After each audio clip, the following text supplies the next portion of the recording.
வணக்கம். இது இலங்கையின் முதல் தர செய்தி வழங்குனர் நியூஸ் ஃபர்ஸ்டின் பிரதான செய்தி. எமது சர்வதேச நேர்களை குளோபல் டிவியூடாக சந்திப்பதில் மிக்க மகிழ்ச்சி. வணக்கம் வனிதா. வணக்கம் ரியாஸ். அனைவருக்கும் வணக்கம். நியூஸ் ஃபர்ஸ்டின் இரவு 8 மணி பிரதான செய்தியில் சந்திப்பதில் மகிழ்ச்சி. உங்களோடு நான் வனிதா பரமேஸ்வரன். விரிவான செய்திகளுக்கு முன்னதாக முதலில் தலைப்புச் செய்திகள். சிகரெட்டுக்கான வரியை அதிகரிப்பது தொடர்பில் ஜனாதிபதியை கவனம். அனுஷ பெல்பிட்டே மற்றும் RAAK ரணவக்கு ஆகியோரின் சேவைகளை இடைநிறுத்துவதற்கு அரசு சேவைகள் ஆணைக்குழு தீர்மானம். அடையாள வேலைநிறுத்த போராட்டத்தினால் நோயாளர்கள் சிரமத்தில். தொடர்ந்து வேலைநிறுத்த போராட்டத்தில் ஈடுபட உள்ளதாக வைத்தியர்கள் எச்சரிக்கை. சிகரெட்டுகளுக்கான வரியை அதிகரிப்பது தொடர்பில் உடனடியாக அமைச்சரவை கவனம் செலுத்துவதாக ஜனாதிபதி மைத்ரிபால சிறிசேன தெரிவித்துள்ளார். சிகரெட்டுகளின் விலை தனிநபர் வருமான அதிகரிப்புடன் விகிதாசார முறையில் அதிகரிக்கவில்லை என பொருளியல் நிபுணர் ஒருவர் தெரிவித்த கருத்துக்கு பதில் வழங்கும் வகையில் ஜனாதிபதி இதனை குறிப்பிட்டுள்ளார். புகைத்தலுக்கு எதிரான சர்வதேச தினத்தின் பிரதான நிகழ்வு ஜனாதிபதி மைத்ரிபால சிறிசேன தலைமையில் கொழும்பு பண்டாரநாயக்க ஞாபகார்த்த மாநாட்டு மண்டபத்தில் நடைபெற்றது. நமது நாட்டில் சிகரெட் பாவனை கடந்த வருடம் அதிகரித்துள்ளது. தனிநபர் வருமானம் அல்லது உள்நாட்டு உற்பத்தியின் அதிகரிப்பிற்கு ஏற்ப விகிதாசார முறையில் விலை அதிகரிக்கவில்லை. எனினும் வரி அதிகரித்துள்ளது. அதனால் பலரும் சிரமங்களை எதிர்கொண்டுள்ளனர். ஜனாதிபதி இது குறித்து பேசியுள்ளார். சிகரெட் மூலம் பெற்றுக்கொள்ள முடியுமான வரி வீதத்தை குறைத்து பெறுமதி சேர் வரியை அதிகரித்துள்ளமை ஒரு பாரிய பிரச்சனையாகும்.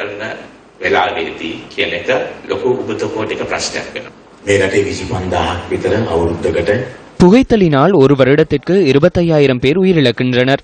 அதேபோன்று 2,500 குழந்தைகள் இதனால் பாதிக்கப்படுகின்றனர். ஆகவே சிகரெட் உள்ளிட்ட போதைப் பொருட்களுக்கு 90% வரி அறவிட வேண்டும் என்றே நாம் கூறுகின்றோம். இவ்வாறு வரி விதிப்பதனால் அப்பாவி மக்கள் பாதிக்கப்பட மாட்டார்கள்.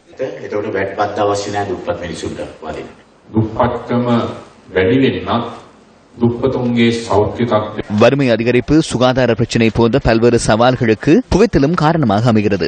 குறைந்த வருமானம் பெறுவோர் தமது வருமானத்தில் 35% புகைத்தலுக்காக செலவு செய்கின்றனர். கலாநிதி நிஷான் டிமேல் நமக்கு பிரச்சனை ஒன்றை முன்வைத்தார். அந்த பிரச்சனைக்கு நாமும் பிரதிவாதிகளே. நான் தெளிவாக ஒரு விடயத்தை கூறுகிறேன். இந்த நிகழ்வின் பின்னர் அமைச்சரவை கூட்டத்துக்கு செல்கிறேன். இந்த விடயத்தை அமைச்சரவையில் முன்வைப்பேன். இது குறித்து அவசரமாக செயற்படும் தேவையுள்ளது.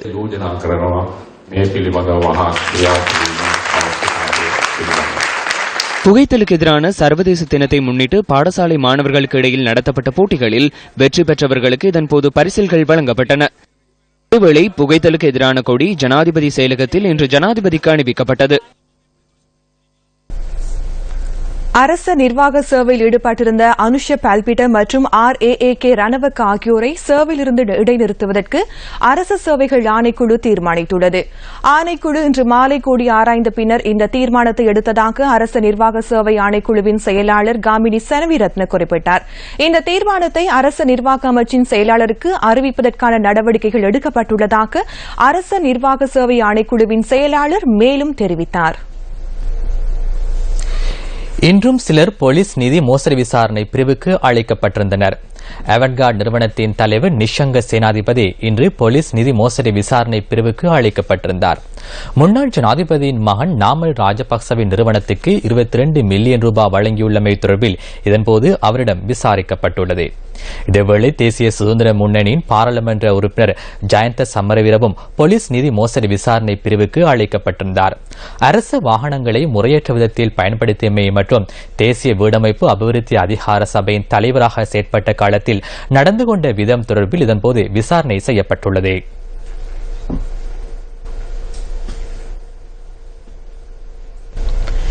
யாழ் மாவட்ட சுகாதாரம், விவசாயம், கல்வி குறித்து இன்றைய யாழ் மாவட்ட ஒருங்கிணைப்பு குழு கூட்டத்தின் போது கலந்துரையாடப்பட்டது. யாழ் மாவட்ட செயலகத்தில் இடம்பெற்ற இந்த கூட்டத்தில் இணைத் தலைவர்களான பாராளுமன்ற உறுப்பினர் மாவை சேனாதிராசா, வடமாகாண முதலமைச்சர் CV விக்னேஸ்வரன், பிரதி அமைச்சர் விஜயகலா மகேஸ்வரன், மாகாண சபை உறுப்பினர்கள் உள்ளிட்ட பலர் கலந்து கொண்டிருந்தனர். இதேவேளை இன்றைய ஒருங்கிணைப்பு கூட்டத்தில் இணைத் தலைவர்களில் ஒருவரான அங்கஜன் ராமநாதன் கலந்து கொள்ளவில்லை என்பது குறிப்பிடத்தக்கது. 50% மத்திய, 50% மாகாண இவை இரண்டும் இணைந்து செயற்படவே ஒருங்கிணைப்பு குழு கூட்டம் நடத்தப்படுகின்றது. அதிமேதகு ஜனாதிபதியிடம் என் சார்பில் மாவட்டங்களில் அல்லது பிரதேச மட்டத்தில் பிரிதொருவரை நியமிக்க அனுமதி கோரியும் துரதிர்ஷ்டவசமாக அதற்கு பதில் இல்லை இன்று வரை. எனினும் நான் தற்போது பிரதேச ஒருங்கிணைப்பு கூட்டங்களுக்கு என் சார்பில் சிலரை நியமித்தே வருகின்றேன். அதன் சட்ட வலு கேள்விக்குரியது. இதை பகிரங்கமாக கூறுவது ஆபத்தானது என்றாலும் இங்கிருக்கும் யாவரும் இதன் முக்கியத்துவத்தை அறிந்திருப்பது அவசியம். அரசாங்க அதிபரையும் பிரதேச செயலரையும் மாகாண பிரதம செயலாளரையும் முன்வைத்தே அரசாங்கம் நடவடிக்கைகளை முன்னெடுக்கின்றது. அரசியல் மட்டத்தில் எடுக்க வேண்டிய தீர்மானங்களை நிர்வாக மட்டத்தில் எடுப்பது எமது மக்களுக்கு பாரிய பின்னடைவுகளை ஏற்படும். உதாரணத்துக்கு அரசாங்க அலுவலர்கள் ராணுவத்திற்கு பயந்து எமது மக்களின் காணிகளை ராணுவத்திற்கு வழங்குவது மக்களை பாதிக்கும். அலுவலர்களால் அவை பற்றி ராணுவத்துடன் முரண்பட முடியாது. மாகாண சபைகளை புறக்கணித்து எமது மக்கள் சார்பில் எந்த தீர்மானமும் எடுக்கப்படுவதை நாங்கள் வன்மையாக கண்டிக்கின்றோம். மாகாண சபைகள் வர முன்னர் நடைபெற்ற நடவடிக்கைகள் இனி மாற வேண்டும். ஆக்கிரமிக்கப்பட்ட நிலங்கள் விடுவிக்கப்பட வேண்டும் என்பதற்கு அந்த ஜனாதிபதி தேர்தலிலும் பொது தேர்தலிலும் வாக்குறுதி அளிக்கப்பட்டதை அவரிடம் பல தடவை நாங்கள் பேசியிருக்கின்றோம். அதைவிட சந்திரிகா நாயக்காவுடைய தலைமையில் இருக்கின்ற ஒரு சிறப்பு குழு இந்த மீள்குடியேற்றத்துக்கு முக்கியத்துவம் கொடுத்து சில தீர்மானங்கள் எடுக்கப்பட்டு வந்திருக்கின்றன. ஜனாதிபதி மக்களிடத்திலே பெற்ற அங்கீகாரத்தையும் தான் அளித்த வாக்குறுதியையும் இன்னும் முழுமையாக நிறைவேற்றவில்லை. எங்களுடைய நிலங்கள் முழுமையாக இன்னும் விடுவிக்கப்படவில்லை. ஜப்பானிலே கூட ஜனாதிபதி அவர்கள் சொல்லியிருக்கின்றார், அது அந்த மக்கள் தங்களுடைய இழந்த நிலத்தை தான் அவர்களுடைய நிலத்தான் கேட்கிறார்கள் என்றால் அவர் சொல்லிக் கொண்டே இருக்கிறார். வடக்கு கிழக்கு பிரதேசம் இது ஒரு சிறப்பு பிரதேசமாக பிரகடனப்படுத்தப்பட வேண்டும். ஒருவர் வருவார், வந்துவிட்டு சில அறிவிப்புகளை செய்துவிட்டு போறார். திட்டமோ பொது வேலை திட்டமோ பொது உடன்பாடுகளோ கிடையாது. மின்சார அமைச்சர் வந்தபொழுது அவர் மீள்குடியேற்ற பகுதிகளுக்கு இலவசமாகவே மின் விநியோகம் வழங்கப்பட வேண்டும் என்று சொல்லியிருக்கின்றார். நிலத்தை காட்டினால்தான் வீட்டை காட்டினால்தான் நாங்கள் மின்சாரம் தருவோம் என்றெல்லாம் கூறப்படுகின்ற இழுபறைகள் இருக்கின்றன. 5000 வீடுகள் என்ற திட்டத்திலே அது எங்களுக்கு பொருத்தமில்லை என்று தீர்மானம் எடுத்திருக்கிறோம். நிபுணர் குழு அறிக்கை சந்தேகத்துக்கிடமாக இருக்கின்றது. நிபுணர் குழு என்று எத்தனை பேர் இருப்பார்கள்? 1770 குடும்பங்கள் இன்னும் மீள்குடியேற்றம் செய்யப்பட வேண்டியவர்களாக மாவட்டத்திலே காணப்படுகின்றார்கள். இந்த புதிய அரசாங்கம் பதவியேற்ற பின்னர் கோப்பாய் தெல்லிப்பளை பிரதேச செயலர் பிரிவுகளில் முதல் கட்டமாக 1058 ஏக்கர் நிலமும் விடுவிக்கப்பட்டிருக்கின்றது. 9647 உரிமையாளர்களுடைய நிலங்கள், 6581 ஏக்கர் நிலம் முப்படையினரிடம் போலீசாரிடம் பாவனையில் தற்போது யாழ் மாவட்டத்தில் இருக்கின்றன. இந்த காங்கேசன் துறையிலே ஜனாதிபதி முன்னைய ஜனாதிபதிகள் கட்டப்பட்ட அந்த கட்டிடத்தை வடக்கு மாகாண சபையினுடைய பயிற்சி தேவைக்கு அதை எங்களுக்கு கையளிக்க வேண்டும். கலனி கங்கை பெருக்கெடுத்தமையினால் கொலன்னாவை மற்றும் அதனை அண்மித்த பகுதி மக்கள் தொடர்ந்தும் பல்வேறு அசௌகரியங்களை எதிர்கொண்டுள்ளனர். முள்ளேரி ஆகிய பகுதிகளில் குப்பைகள் நிறைந்து காணப்படுவதால் மக்கள் பெரும் சிரமங்களை எதிர்கொண்டுள்ளனர். குறுக்கு வீதிகளிலும் பிரதான வீதிகளிலும் இவ்வாறு கழிவுப் பொருட்கள் நிறைந்து காணப்படுகின்றன. தமது பிரதேசத்தில் காணப்படும் குப்பைகளை அகற்றுமாறு வலியுறுத்தி வெள்ளம்பிட்டிய, பொல்காப்பிட்டிய ஆகிய பகுதிகளில் இன்று மக்கள் ஆர்ப்பாட்டத்தில் ஈடுபட்டனர். அத்துடன் பிரதேச மக்களுக்கு தோல் நோய்கள் பரவி வருவதையும் இன்றைய நாள் காண முடிந்தது. வெள்ளம்பிட்டி மற்றும் அதனை அண்மித்த பகுதிகளில் இந்த நிலைமையை காண முடிந்தது. நீர் வடிந்தோடுவதற்கு பாதிப்பு ஏற்படும் வகையில் மேற்கொள்ளப்பட்டுள்ள நிர்மாணங்கள் தொடர்பில் வெள்ளம்பிட்டிய மற்றும் பொல்காப்பிட்டிய மக்கள் தெரிவித்தனர். பிரதேசத்தில் வெள்ளப்பெருக்கு ஏற்படுவதற்கு இவ்வாறான சட்டவிரோத கட்டடங்களும் காரணம் என பிரதேச மக்கள் சுட்டிக்காட்டினர். வெள்ளத்தினால் பாதிக்கப்பட்டுள்ள பிரதேசங்களில் குவிந்துள்ள குப்பைகளை அகற்ற விசேட திட்டம் ஒன்றை முன்னெடுத்துள்ளதாக மாகாண சபைகள் மற்றும் உள்ளூராட்சி மன்ற அமைச்சர் ஃபைசர் முஸ்தபா தெரிவித்துள்ளார். கடந்த சனிக்கிழமை மீட்டியாவத்தைக்கு சென்ற நியூஸ் ஃபர்ஸ்ட் குப்பைகள் குவிந்துள்ளமையினால் மக்கள் எதிர்நோக்கும் பிரச்சினைகள் தொடர்பில் தகவல்களை வெளியிட்டது. கொடிக்காவத்தை, வெள்ளம்பிட்டிய, பிரண்டியாவத்தை உள்ளிட்ட பல பிரதேசங்களில் பிரதான வீதிகள் மற்றும் குறுக்கு வீதிகளில் கழிவுப் பொருட்கள் நிறைந்து காணப்பட்டன. இது தொடர்பில் அதிகாரிகளை தெளிவுபடுத்துவதற்கு நாம் நடவடிக்கை எடுத்ததுடன் அதற்கு தீர்வு காணும் வகையில் அமைச்சர் ஃபைசர் முஸ்தபா திட்டம் ஒன்றை வகுத்துள்ளதுடன் அவர் இதுகுறித்து தெளிவுபடுத்தினார். விரிவான திட்டம் ஒன்றின் மூலம் 4 அல்லது 5 நாட்களில் இந்த பிரச்சினைக்கு தீர்வு காணும் வகையில் நாம் செயற்படுகின்றோம். இந்த கழிவுப் பொருட்களை ஒரு நாளில் அல்லது 2 நாட்களில் அகற்றுவது என்பது நடைமுறை சாத்தியமற்றது. எனினும் அதனை அவசரமாக அகற்றும் தேவையுள்ளது. மக்களின் துயரங்களை அரசாங்கம் என்ற வகையில் நாம் புரிந்து கொண்டுள்ளோம். வெள்ளம் ஏற்படுவது ஒரு நீண்டகால பிரச்சினை. எனினும் குவிந்துள்ள குப்பைகளை விரைவாக அகற்ற வேண்டும். குறுகிய காலத்தில் இதனை செய்ய வேண்டும். கொட்டிகாவத்தை முள்ளேரியா பிரதேச சபையின் தலைவர் பிரசன்ன சோலங்கா ஆராய்ச்சி மற்றும் கொலன்னாவை பிரதேச சபை தலைவர் ரவீந்திர உதயசாந்த் ஆகியோர் தலையிட்டு குறிப்பிடத்தக்க அளவு குப்பைகள் அகற்றப்பட்டிருந்தன. இந்த முயற்சியை பிரதேச மக்கள் பாராட்டியிருந்தனர்.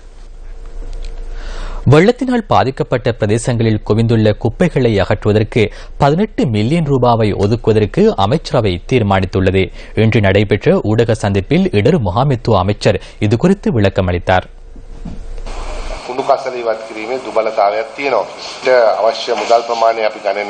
கழிவுகளை அகற்றுவதில் இடர்பாடுகள் காணப்படுகின்றன. அதற்காக 18 மில்லியன் ரூபாவை ஒதுக்க வேண்டும் என நான் அமைச்சரவை பத்திரம் ஒன்றை தாக்கல் செய்தேன். அதற்கு அமைச்சரவை அனுமதி அளித்துள்ளது. கொலனாவை, களனி, மீட்டியாவத் உள்ளிட்ட தாழ்நில பகுதிகளில் வாய்க்கால்களை புனரமைப்பதற்கு 141 மில்லியன் ரூபாவை வழங்குவதற்கும் அமைச்சரவை அனுமதி வழங்கியுள்ளது. வீடுகளை முற்றாக இழந்தவர்களுக்கு காப்புறுதி நட்டஈடு வழங்கப்படும். வீடுகளை புதிதாக அமைக்கும் வரை முகாம்களில் தங்கியுள்ளவர்களுக்கான வசதிகளை நாம் செய்து கொடுப்போம்.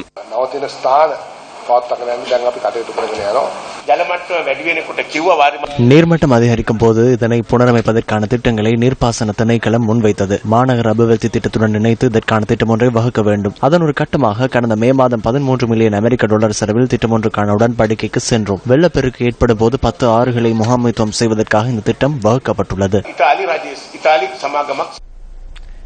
யாழ் நூலகம் எரிக்கப்பட்டு 35 வருடங்கள் பூர்த்தியாகின்றன. அந்த நினைவலைகளை மீட்டும் தொகுப்பு அடுத்து. கம்பீரமாய் காட்சியளிக்கும் யாழ் நூலகத்தின் கருவிய புத்தகங்களின் சாம்பர் மனத்தை வாசிப்பின் மீது தீராத காதல் கொண்ட வாசகங்களால் மாத்திரமே நுகர முடியும். அறியாமை இருளகற்றும் புத்தொலி கீற்றை இன்று போன்றதொரு நாளின் நள்ளிரவு வேளை காரிருளில் மூழ்கடித்த கதையை மீட்ட சோகமே எஞ்சும். கவர்ந்து செல்லவோ சூறையாடவோ முடியாத தென்னாசியாவின் அறிவு பொக்கிஷத்தை தீது நன்கு அறியாத தீ தீண்டி துவம்சம் செய்த துன்பியல் அனுபவத்தை வார்த்தைகளில் வசப்படுத்துவது அத்துணை எளிதன்று. 1933 ஆண்டு அறிவனும் சார்ந்த சான்றோரின் வாசிப்பு விதை சில காலத்தில் பெருவிருட்சமாய் அறியாமை இருள் கழையும் யாழ் நூலகமாய் நிமிர்ந்து நின்றது. புராதனம் பறைசாற்றும் ஓலை சுவடிகள் 1800களில் யாழில் தகவல் தந்த செய்தி ஏடுகள் தொன்மை வாய்ந்த வரலாற்று ஆவணங்களை உள்ளடக்கி எம்மவர்களின் உணர்வுகளின் எழுத்துருவாய் உயிருடன் விளங்கியது யாழ் நூலகம். இருப்பின் அடையாளத்தை அரிக்கும் கரையான்கள் பழம் பெருமையை அழிக்க தீவடிவம் கொண்டு யாழ் நூலகத்தை பற்றின. 35 ஆண்டுகள் உருண்டோடிவிட்டன. காயங்களை ஆற்றும் காலம் நூலகத்தின் உருவை இன்று மாற்றியுள்ளது. 97 விட கூடுதலான புத்தகங்கள் காணப்பெற்றாலும் அதற்கு அந்த எரியும் போது உள்ள புத்தகத்தை ஈடு செய்ய இயலாது. இனி வருங்காலத்தில் முழுவதுமாகவே ஆட்டோமேஷன் செய்து இரவல் வழங்குறதுலேருந்து எல்லா இதுவும் கணனி மூலம் செய்யறதுக்கு உத்தேசித்துள்ளோம். நவீனமயப்படுத்தப்பட்டு பல்கலைக்கழக மாணவர்கள் சரி, உயர்தர வகுப்பு மாணவர்களுக்கு இந்த நூல் நிலையம் மிகவும் ஒரு பிரயோசனமானது. வாசகர்களுடைய பற்றாக்குறை இருக்கிறது. அவர்கள் கூடுதலாக இந்த நூல் நிலையத்தை பயன்படுத்த வேண்டும். மிகச்சிறந்த சூழல்களையும் வெளிச்சூழல்களையும் கற்றலுக்குரிய சகல வசதிகளையும் மன ரீதியிலும் மிக லாபகமாக கல்வியை பெறக்கூடிய மாதிரி இந்த நூலகத்தை அமைச்சிருக்கணும். யாழ்ப்பாணத்தில் மக்களுக்கும் சரி மாணவர்களும் சரி லைப்ரரி ஒரு வரப்பிரசாதமாக இருக்குன்றது நிச்சயமா சொல்லலாம். நூலகம் எரிக்கப்பட்ட போது அதன் பொறுப்பாளராக இருந்த யாழ் மாநகர சபையின் முன்னாள் ஆணையாளர், தற்போதைய வடமாகாண சபை தவிசாளர் அந்த துன்பியல் அனுபவத்தை இவ்வாறு மீட்டினார். யாழ்ப்பாண சமூகத்தில் மட்டுமல்ல, தமிழர் சமுதாயத்தினுடைய கல்வியியல் அறிவியல் சார்ந்த எங்களுடைய இருப்பை எரித்துவிட்ட ஒரு நிகழ்ச்சியாக நான் பார்க்கிறேன். ஆனால் மீண்டும் அந்த கட்டிடத்தை அமைத்து விட்டாலும் கூட அந்த பழமை மீண்டும் வரும் என்று நான் எதிர்பார்க்கவில்லை. குறிப்பாக எங்களுடைய இருந்தக்கூடிய வரலாற்று ஓலை மருத்துவம் சார்ந்த ஓலைகள் எல்லாம் அழிந்து போயிருக்கின்றன. காலத்திற்கு ஏற்ப அச்சில் வலம் வந்த புத்தகங்கள் இந்த கரணியில் தரவேறி இணையத்தில் இரண்டர கலந்து யாழ் நூலகத்தில் பேணப்பட்டு வருகின்றமை குறிப்பிடத்தக்கதாகும். இந்திய விடுதலை இயக்கத்தின் புரட்சியாளர் பகத்சிங் தூக்கிலிடப்படும் இறுதி தருவாய் வரை புத்தகம் வாசித்துக் கொண்டிருந்தமை வாசிப்பின் மகத்துவத்தை உலகறிய செய்துள்ளது. பழந்தமிழ் ஏட்டுச்சுவடிகளும் மூல நூல்களும் தீக்கிரையாக்கப்பட்ட துன்பியலை மறப்பதற்கு புத்தகங்களை அன்பளிப்பு செய்ய முன்வருவோம். புதைத்தாலும் முளைத்து எரித்தாலும் உயிர்க்கும் வரலாற்றை அழித்தல் அத்தனை எளிதன்று. புரட்சி பாதையில் கை துப்பாக்கிகளை விட பலம் வாய்ந்த ஆயுதங்கள் புத்தகங்களே. விளாடிமிர் லெனின், ரஷ்ய புரட்சியாளர். இறுதிக்கட்ட யுத்தத்தில் பொதுமக்கள் கொல்லப்பட்டமை தொடர்பில் ஈழமக்கள் ஜனநாயக கட்சியின் பொதுச் செயலாளர் டக்ளஸ் தேவானந்தா சுமத்திய குற்றச்சாட்டுகளுக்கு இலங்கை தமிழரசுக் கட்சியின் தலைவர் மாவை சேனாதிராஜா இன்று பதிலளித்தார். அமைச்சரவையில் இது கேட்கலாம். அமைச்சரவையில் அதில் பற்றி கதைச்சிருக்கிறோம். 2004ஆம் ஆண்டு கிழக்கு மாகாணம் அரசாங்கத்தில் விடுவிக்கப்பட்ட பிறகு வடக்கு விடுவிக்கிறதுக்கு படைகள் தயாராக கொண்டு கேட்கல. நான் மாவ சேனாராஜா அவர்களையும் 22 பேர் நாடாளுமன்றத்தில் இருந்தவர். நான் அவர்கிட்ட கேட்டேன். அதாவது கிழக்கு மாகாணத்திலாவது அவையில் ஓடுறதுக்கு இடம் இருந்தது, ஆனால் வடக்குல ஓடுறதுக்கு இடம் இல்லை, கூட அழிவு ஏற்படும். ஆனால் நான் ஜனாதிபதியோட போய் கதைப்போம். எத்தனை தடவை நான் உங்கள்கிட்ட இதை பற்றி கேட்டிருக்கிறேன். நீங்கள் அதுக்கு ஓம் என்று சொல்லி போட்டு நீங்கள் அதுக்கு ஒத்துழைக்க இல்லை என்ன சொன்னால் அவர்களும் விரும்பி இருக்கலாம், புலிகள் சாக வேண்டும் என்று விரும்பி இருக்கலாம். அப்ப அன்றைக்கு அவியல் முன் வந்திருந்தால் நாங்கள் தடுத்திருக்கலாம் தான் நான் நம்புறேன். யுத்த காலத்தில் பாராளுமன்றத்திலேயே நாங்கள் எத்தனையோ உண்ணாவிரதங்கள் கூட செய்திருக்கிறோம். அரசாங்கத்தோட நாங்கள் அதிகமான எத்தனையோ முறை பேசியிருக்கிறோம். அரசாங்கத்தில் இருந்த ஒரு அமைச்சர் எங்களை கூப்பிட தேவையில்லை, தானே அந்த வேறே அரசாங்கத்திட்ட சொல்லி நிறைவேற்றி இருக்கலாம். எனக்கு அது நினைவில்லை. ஜனாதிபதியிட்ட பேச வேறும் கொண்டு அப்படி எனக்கு அழைச்சதா எனக்கு ஞாபகம் இல்லை. நான் அப்படி சொல்லியிருந்தேன் மறக்க மாட்டேன். ஆனால் அவர் எங்களை அழைத்ததல்ல. நாங்கள் ஜனாதிபதியோடையும் அந்த அரசாங்கத்தோடையும் எத்தனையோ பேச்சுவார்த்தை நடத்தி இருக்கின்றோம். கடைசி காலத்திலேயே எத்தனை போராட்டங்கள் உள்ளுக்குள்ளேயே இருந்து போராட்டம் அந்த காலத்தில எங்களை ஆதரிச்சு நின்றவர் அல்ல. அவர் அரசாங்கத்தோடையும் ராணுவத்தோடையும் வேலை செய்தார்கள். அவர் அமைச்சரவையில் ஒரு அங்கத்தினர் அவரையும் சேர்ந்துதான் பொறுப்பெடுக்க நடந்த சம்பவம். சாவகச்சேரி பகுதியில் அண்மையில் தற்கொலை அங்கி உள்ளிட்ட வெடிப்பொருட்கள் மீட்கப்பட்ட சம்பவம் குறித்து மற்றும் ஒருவர் சந்தேகத்தின் பேரில் பயங்கரவாத புலனாய்வு பிரிவினரால் கைது செய்யப்பட்டுள்ளார். கிளிநொச்சி பாரதிபுரம் பகுதியில் இவர் நேற்று மாலை கைது செய்யப்பட்டு கொழும்பு குற்றப்புலனாய்வு பிரிவுக்கு கொண்டு வரப்பட்டுள்ளார். 46 வயதான 2 பிள்ளைகளின் தந்தை ஒருவரை பயங்கரவாத தடை சட்டத்தின் கீழ் கைது செய்யப்பட்டுள்ளார். யாழ் சாவகச்சேரியில் அண்மையில் தற்கொலை அங்கி உள்ளிட்ட பெருமளவான ஆயுதங்கள் மீட்கப்பட்ட சம்பவம் தொடர்பான விசாரணைகள் தொடர்ந்து முன்னெடுக்கப்பட்டு வருகின்றன. சாவகச்சேரி ஆயுதங்கள் குறித்து விசாரணைகள் நிறைவடைந்த பின்னர் சட்டம் அதிபர் ஆலோசனைக்கு அமைய சந்தேக நபர்கள் தொடர்பில் சட்ட நடவடிக்கைகள் எடுக்கப்பட உள்ளதாக பயங்கரவாத தடுப்பு பிரிவு தெரிவித்துள்ளது.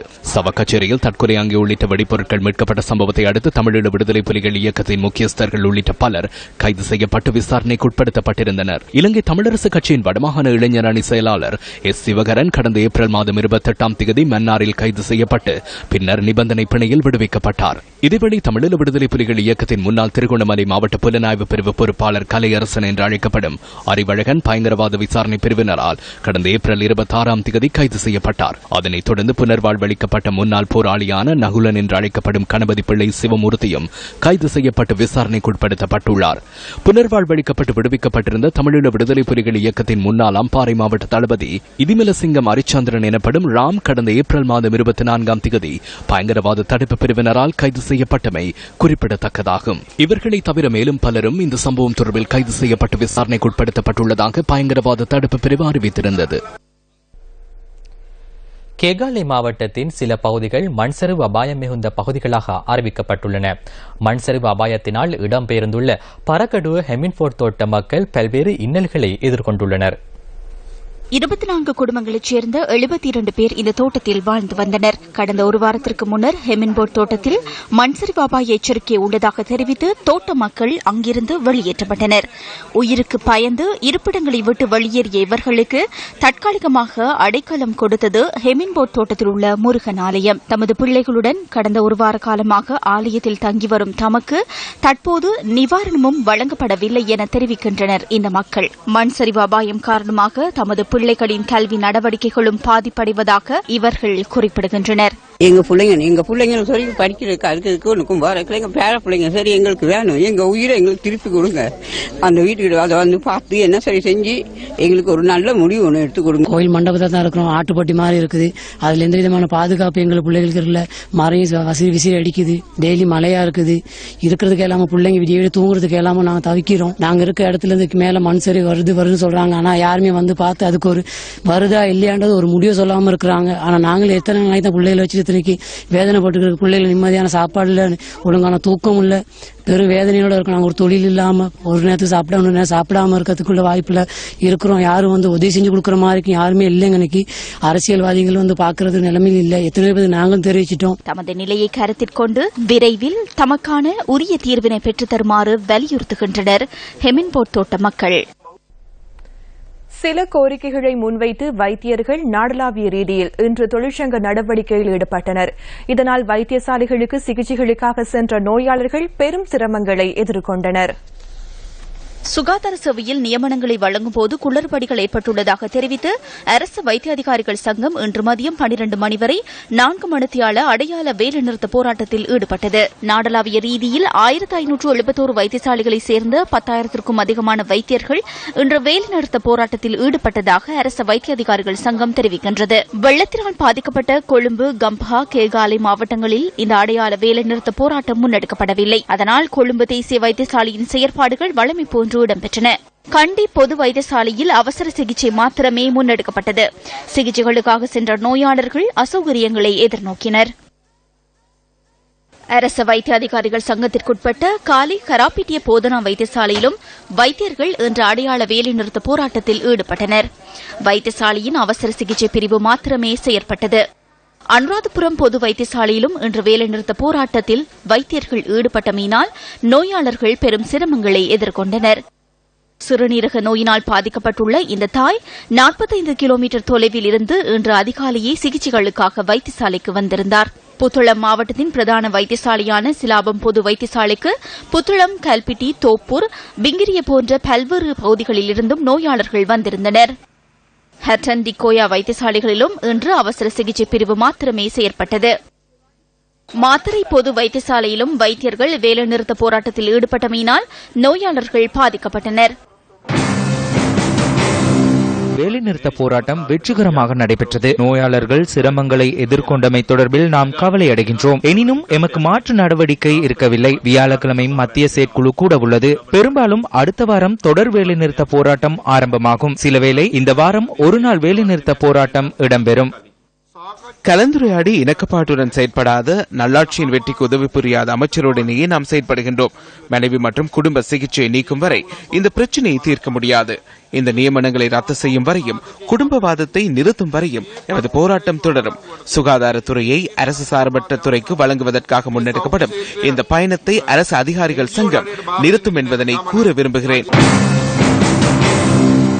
வைத்தியர்களின் இன்றைய தொழிற்சங்க நடவடிக்கையினால் வெளிநோயாளர் பிரிவு மற்றும் சிகிச்சைகளுக்கே பாதிப்பு ஏற்பட்டதாக சுகாதார அமைச்சு விடுத்துள்ள அறிக்கையில் தெரிவிக்கப்பட்டுள்ளது. கொழும்பு, கம்பா, கேகாலை ஆகிய மாவட்டங்களில் உள்ள வைத்தியசாலைகளிலும் மகமூதர போதனா வைத்தியசாலையிலும் தொழிற்சங்க நடவடிக்கை இடம்பெறவில்லை என அதில் குறிப்பிடப்பட்டுள்ளது. விசேட வைத்திய நிபுணர்கள் மற்றும் நிறைவுகாண் வைத்தியர்கள் அனைத்து சேவைகளிலும் தங்கியிருந்து சிகிச்சை பெறும் நோயாளர்களுக்கு வழமை போன்று சிகிச்சை வழங்கியதாகவும் சுகாதார அமைச்சு தெரிவித்துள்ளது. நாடளாவிய ரீதியில் அரசு வைத்திய அதிகாரிகள் முன்னெடுத்த அடையாள பணி பகிஷ்கரிப்பில் வவுனியா வைத்தியர்களும் ஈடுபட்டிருந்தனர். அதிதீவிர சிகிச்சை பிரிவில் வைத்தியர்கள் கடமையில் ஈடுபட்டிருந்தாலும் ஏனைய பிரிவு வைத்தியர்கள் பணி பகிஷ்கரிப்பில் ஈடுபட்டிருந்தனர். இதன் காரணமாக வைத்தியசாலைக்கு வந்திருந்த நோயாளர்கள் பெரும் சிரமங்களுக்கு உள்ளானதாக எமது பிராந்திய செய்தியாளர் குறிப்பிட்டார். இதேவேளை மட்டக்களப்பு போதனா வைத்தியசாலையிலும் அவசர சிகிச்சைகள் தவிர்ந்த ஏனைய பிரிவுகள் இயங்கவில்லை என எமது பிராந்திய செய்தியாளர் குறிப்பிட்டார்.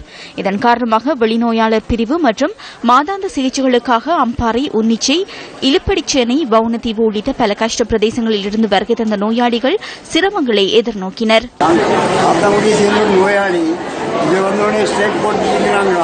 டாக்டர் பார்க்க இல்லாத குடிசையிலேன்னு சொன்னால் எங்களோட நிலப்பாடு ரொம்ப மோசம். அதே மாதிரி எவ்வளவோ பேர்கள் வந்து ஒரு மாதத்துக்கு வந்து குடிசை கொண்டு அது ஒரு மணி இங்கே வந்தால் இங்கே எப்படி சேர்க்கணும்னா எங்களோட நிலப்பாடு நாங்கள் செத்து போகிற கோலத்தில் தான் இருக்குது. நாங்கள் இன்றைக்கு மக்கள் ஆஸ்பத்திரி கிளினிக்கு வந்து நாங்கள் டாக்டர் மேலே ஸ்ட்ரைக்குன்னு சொல்கிறாங்க. இதால் நாங்கள் இவ்வளோ பாதிக்கப்படுறோம்னா அவங்களுக்கு விளங்குதில்லை. நாங்கள் ப்ரெஷர்காராக்கள் 12 மணி மட்டும் பிரிக்க வேணும்னு சொல்கிறாங்க.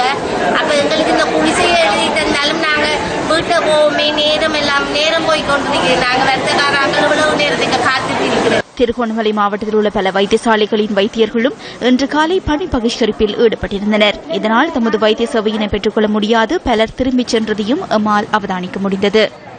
நாங்கள் அந்த 8 மணிக்கு வந்த நாங்கள் ஊசடிக்கணும்னு சொல்லி கான்பிரச்சனைன்னு சொல்லி நாங்கள் வந்த நாங்கள் இதுவரைக்கும் எந்த டாக்டருமே எந்த இதுவுமே வந்து பார்க்கவுங்களே எங்களை கேட்கவுங்களே. கிளினிக் வந்தேன்னா ஒரு ஹார்ட் பேஷண்ட் வந்த மறந்தில்லை டாக்டர் ஹிஸ்ட்ரி காமன்னு சொல்லி சொன்னாங்க. இப்படியே தொடர்ந்து போய்கிட்டு இருந்தால் எங்களோட நிலைமை என்ன ஆகும்?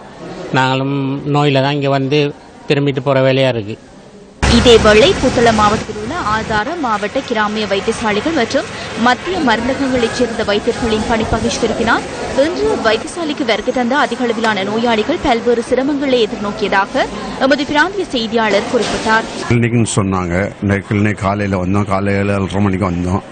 இந்த டாக்டர்மாரெலாம் ஸ்டேக்குன்னு சொன்னாங்க. 12 மணிக்கு வரையும் ஸ்டேக்குன்னு சொன்னாங்க. அது வரையும் எங்களை இருக்க சொல்லிக்காங்க. இருந்து 1 மணிக்கு மேலே டாக்டர் வராங்க, வந்து பார்த்துட்டு போங்கன்னு சொல்லியிருக்காங்க. அதுவரையும் நாங்கள் இருக்கிறோம். எங்களுக்கு சரியான சிரமம் தான். என்ன செய்யறது? விபத்தொன்றின் பின்னர் நீண்ட காலம் சிகிச்சை பெற்று வந்த மாணவன் ஒருவனின் பெற்றோருக்கு அமைச்சர் சஜித் பிரேமதாசவின் பங்களிப்பில் இன்று வீடொன்று வழங்கப்பட்டது. கொழும்பு ரோயல் கல்லூரியின் சசங்க ஜுகத் அல்வேஸ் 2013ஆம் ஆண்டு சாரணர் முகாம் ஒன்றில் அனர்த்தத்துக்குள்ளானார். அதன் பின்னர் இவர் நோய்வாய்ப்பட்டிருந்த நிலையில் அவரது குடும்பத்தினர் வசித்து வந்த கொல்பிரி பிரதேசத்தில் இருந்த வீடு வீதி அபிவிருத்தி அதிகார சபையின் புனரமைப்பு பணிகளின் போது அகற்றப்பட்டது. இந்த விடயம் தொடர்பில் அவரது தாயார் வீடமைப்பு மற்றும் நிர்மாணத்துறை அமைச்சருக்கு அறிவித்ததன் பின்னர் தெமட்டகுட பிரதேசத்தில் 35 லட்சம் ரூபாய் பெறுமதியான வீடொன்று வழங்கப்பட்டது. அலரி மாளிகையில் இன்று இந்த நிகழ்வு இடம்பெற்றது. சஜித் பிரேமதாச இதுபோன்ற விடயங்களை ஆராய்ந்து செயற்படுகின்றார். தந்தையிடமிருந்து கற்றுக்கொண்ட விடயங்களை இவை என என்னால் கூற முடியும். பாதிக்கப்பட்ட மக்களுக்கு ரணசிங்க பிரேமதாஸ் உதவிகளை புரிந்தார். நாமும் அவ்வாறு பாதிக்கப்பட்டவர்களுக்கு உதவி புரிய வேண்டும். கொழும்பு வாழ் மக்கள் நன்மையடையும் வகையில் இதுபோன்ற புதிய வீடமைப்பு திட்டங்கள் முன்னெடுக்கப்படுகின்றன. கிராமங்களிலும் இவ்வாறான வீடுகளை அமைத்துக் கொடுப்பதற்கு நாம் அர்ப்பணிப்புடன் செயற்படுகின்றோம் என்பதை கூற விரும்புகின்றேன்.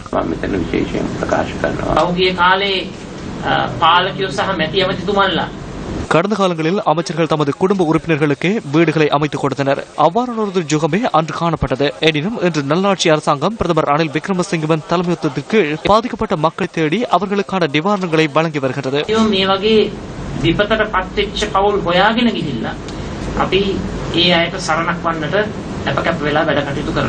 2 மாதங்கள் செல்ல முன்னரே இந்த பிரச்சினைக்கு தீர்வு கிடைத்துவிட்டது. வீடொன்று கிடைத்தமை குறித்து நாம் மகிழ்ச்சி அடைகின்றோம். வலிமட ஊவா பரணகமையில் உள்ள தேயிலை தோட்டம் ஒன்றிலிருந்து உருக்குலைந்த நிலையில் சிசு ஒன்றின் சடலம் மீட்கப்பட்டுள்ளது.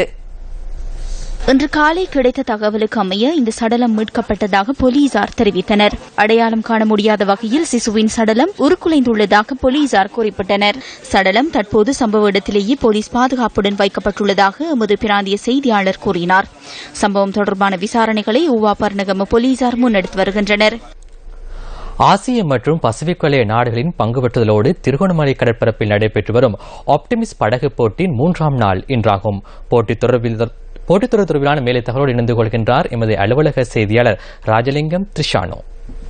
ஆசிய மற்றும் ஆசிய பசிபிக் வலயத்தின் பிராந்திய அணிகள் பங்கேற்கும் ஆப்டிமிஸ்ட் படகு போட்டி 2ஆம் நாளான இன்றைய தினத்தில் நிறைவுக்கு வந்துள்ளதை உங்களால் காணக்கூடியதாக இருக்கும். அதாவது திருகோணமலை உப்புவெளி கடற்கரையிலிருந்து சுமார் 5 கிலோமீட்டர் தொலைவில் இந்த போட்டிகள் நடைபெற்று இன்றைய தினத்துக்கான போட்டிகள் 2 நடைபெற்றன. அந்த 2 போட்டிகளும் முடிவுக்கு வந்து அந்த படகுகளின் வீராங்கனைகள் தற்போது கரைக்கு நோக்கி வருவதை உங்களால் காணக்கூடியதாக இருக்கும். எவ்வாறாயினும் நேற்றைய நாள் முதல் நாள் முடிவில் அமெரிக்கா முதலிடத்திலும் சிங்கப்பூர் 2ஆம் இடத்திலும் ஆஸ்திரேலியா 3ஆம் இடத்திலும் இருந்தது. எவ்வாறாயினும் இன்றைய தினத்தின் பிரகாரம் இந்த பெறுபேறுகள் மாற்றமடையலாம். அதேபோன்று இன்னும் ஒரு வார காலத்துக்கு, அதாவது இன்னும் 4 நாட்களுக்கு மேல் நீடிக்க உள்ள இந்த போட்டிகளுக்கு ஸ்போர்ட்ஸ் ஃபர்ஸ்ட் ஊடக அனுசரணை வழங்குகின்றது. அதன் பிரகாரம் ஸ்போர்ட்ஸ் ஃபர்ஸ்ட் ஊடாக இது தொடர்பான தகவல்களை உங்களுக்கு கொண்டு வர நாம் தயாராக இருக்கின்றோம். தொடர்ந்து இணைந்திருங்கள் எம்முடன். ஸ்போர்ட்ஸ் ஃபர்ஸ்டுக்காக திருகோணமலை உப்புவெளி கடற்கரையிலிருந்து லக்னுவானுடன் ராஜ